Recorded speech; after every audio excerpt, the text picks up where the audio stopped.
It's G.I. Joe against Cobra and Destro fighting to save the day, and that day is August 7, 2009.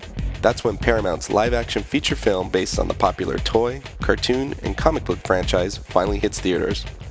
With filming already underway, it's time for you to meet the cast who will bring G.I. Joe and Cobra to big screen life.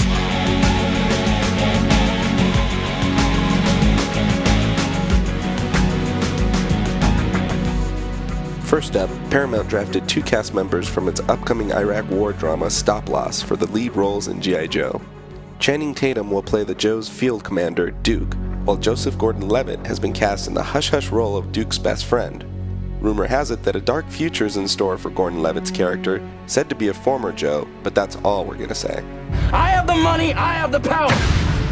Dennis Quaid is the biggest name in the G.I. Joe cast. He'll play Duke's mentor and the Joe's leader, General Hawk. But how large of a role Hawk has remains to be seen. Quaid has said that Paramount hopes to turn G.I. Joe into a trilogy. Oh my god. Certainly, the most controversial casting has been that of Marlon Wayans as the Joe's paratrooper Ripcord. The casting of the White Chicks and Lady Killer star in a film by Stephen Sommers, the director of The Mummy and Van Helsing, has made some fans worry that G.I. Joe will be a campy send-up. By most accounts, however, the movie intends on honoring its comic book roots. Another of the film's more well-known cast members is Stardust and Layer Cake actress Sienna Miller, who plays the beautiful but deadly Baroness, one of the leaders of Cobra Command. G.I. Joe marks the first time Miller will appear in a big Hollywood action movie. Playing the Baroness's lover and the film's main villain, Scottish arms dealer Destro, the producers have cast Doctor Who star Christopher Eccleston. Eccleston's no stranger to playing heavies, having also starred in 28 Days Later and The Seeker. You and all your kind will be destroyed. For Zartan, Cobra's master of disguise, director Stephen Sommers looked no further than his old mummy villain, Arnold Vosloo. Sadly, Zartan will reportedly be without his Aussie sidekicks, the Dreadnoks. South Korean martial arts star Byung-hun Lee has been cast as the deadly ninja Storm Shadow.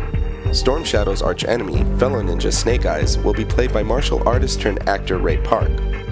Park brings an established fanboy following thanks to his roles as Darth Maul in Star Wars Episode I The Phantom Menace, and as Toad in X-Men. Playing Snake Eyes' red-headed, crossbow-wielding love interest Scarlet will be P2 star Rachel Nichols, who first gained notice for her role as Rachel Gibson on Alias. Sienna Miller and Rachel Nichols aren't the only beauties in the G.I. Joe cast. Czech supermodel Karolina Kurkova, best known for her work with Victoria's Secret, will play CoverGirl, a supermodel-turned-Joe member. The big-screen G.I. Joes will be far more diverse than their real American hero counterparts. The film will be more like the international operatives of the Mission Impossible movies than the U.S. Special Forces troops depicted in the comics and on TV. To this point, the filmmakers have cast British actor Adewale Akintoye Agbaje, best known to fans as Mr. Echo on Lost, as the Joe's ordnance expert, Heavy Duty, and French-Moroccan actor Saeed Tamawi, recently seen opposite Dennis Quaid in Vantage Point as the Joe's communication officer, Breaker. The film will reportedly be set 10 years in the future so as to not alienate international audiences wary of America's current military operations abroad.